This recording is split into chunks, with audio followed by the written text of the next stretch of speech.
राधे राधे। आज मैं आप लोगों को पिठोरी अमावस की कथा सुनाने जा रही हूँ। अपने हाथ में फूल और चावल ले लें।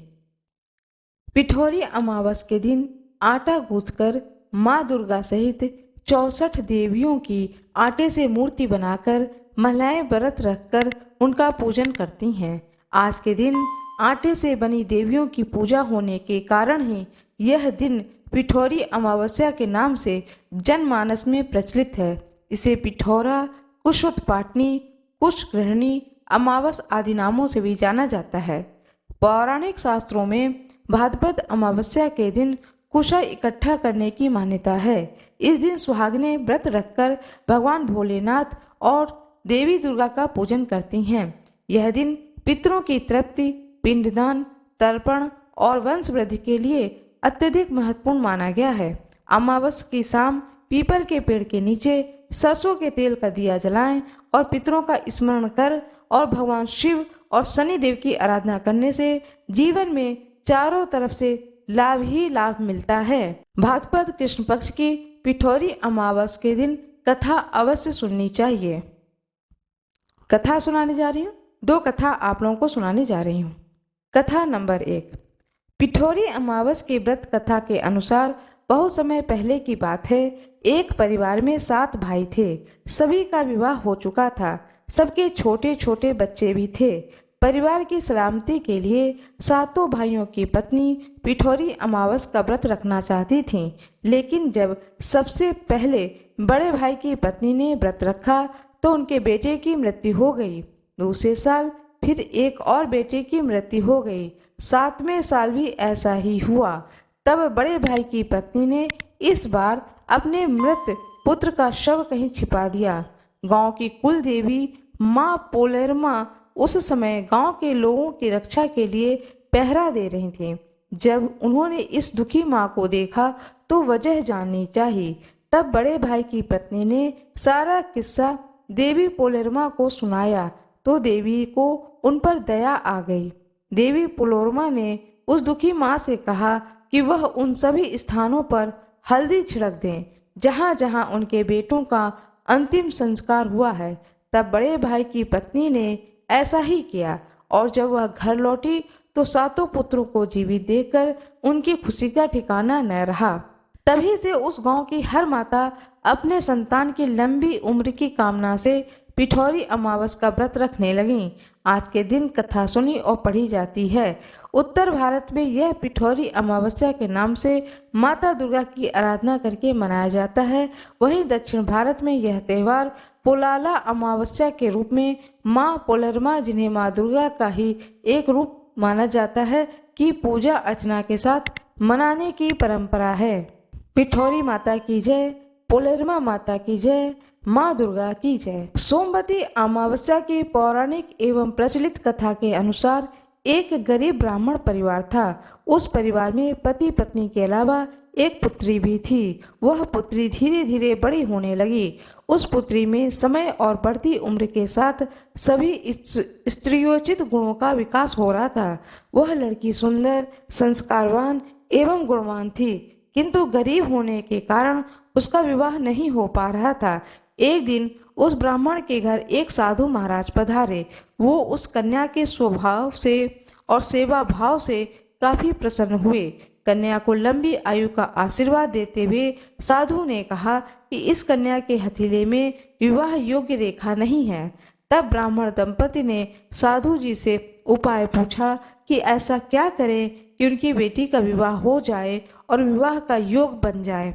साधु ने कुछ देर विचार करने के बाद अपनी अंतर्दृष्टि से ध्यान करके बताया कि कुछ दूरी पर एक गांव में सोना नाम की धोबिन जाति की एक महिला अपने बेटे और बहू के साथ रहती है, जो बहुत ही आचार विचार और संस्कार संपन्न है तथा पति पारायण है। यदि यह कन्या उसकी सेवा करे और वह महिला इसकी शादी में अपनी मांग का सिंदूर लगा दे तो इसके बाद इस कन्या का विवाह हो जाएगा और इस कन्या का वैधव्य योग मिट सकता है। साधु ने यह भी बताया कि वह महिला कहीं आती जाती नहीं है।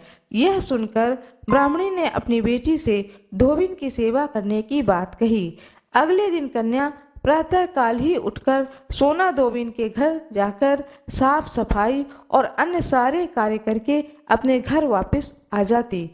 एक दिन सोना धोबिन अपनी बहू से पूछती है कि तुम तो रोज सुबह ही उठकर सारे काम कर लेती हो और पता भी नहीं चलता।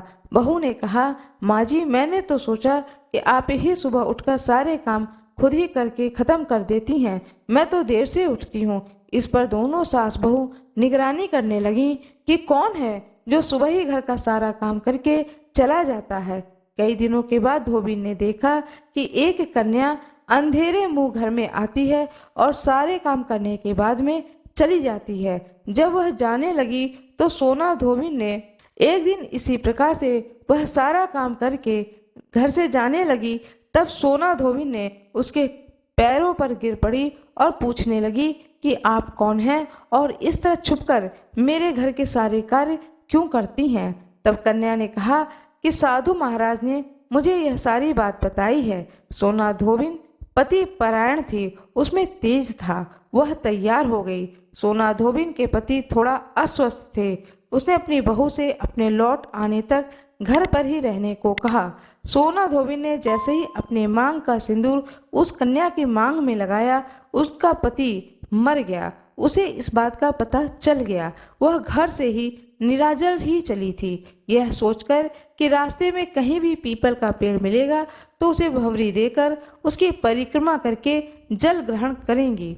उस दिन सोमवती अमावस्या थी और ब्राह्मण के घर से मिले पुए पकवान की जगह उसने ईंट के टुकड़ों से 108 बार भंवरी देकर 108 बार पीपल के पेड़ की परिक्रमा की। उसके बाद जल ग्रहण किया। ऐसा करते ही उसके पति के मुर्दा शरीर में जान वापस आ गई। धोबी का पति वापस जीवित हो उठा। इसलिए सोमवती अमावस्या के दिन से शुरू करके जो व्यक्ति हर अमावस्या के दिन भंवरी देता है, पीपल के पेड़ की परिक्रमा करता है, उसके जीवन में सुख और सौभाग्य की वृद्धि होती है। पीपल के पेड़ में सभी देवों का वास होता है। अतः जो व्यक्ति हर अमावस को न करके वह सोमवार को पड़ने वाली अमावस्या के दिन 108 वस्तुओं की भंवरी देकर सोना धोबिन और गौरी गणेश का पूजन करता है, उसे अखंड सौभाग्य की प्राप्ति होती है। ऐसी प्रचलित परंपरा है कि पहले सोमवती अमावस्या के दिन धान, पान, हल्दी, सिंदूर और सुपारी की भंवरी दी जाती है। उसके बाद की सोमवती अमावस्या को अपने सामर्थ्य के हिसाब से फल, मिठाई, सुहाग सामग्री, खाने की सामग्री इत्यादि की भंवरी दी जाती है और फिर भंवरी पर चढ़ाया गया सामान किसी सुपात्र ब्राह्मण, ननद या भांजे को दिया जा सकता है। यह ध्यान रखें, यह भंवरी का सामान अपने गोत्र या अपने से निम्न गोत्र में दान नहीं देना चाहिए। पिठौरा माता की जय हो, माँ दुर्गा की जय हो, भोलेनाथ की जय हो। मेरा यह वीडियो कैसा लगा कृपया कमेंट बॉक्स में ज़रूर बताएं। वीडियो को लाइक ज़रूर कर दें, चैनल को सब्सक्राइब करें, बेल आइकन दबाना ना भूलें। धन्यवाद।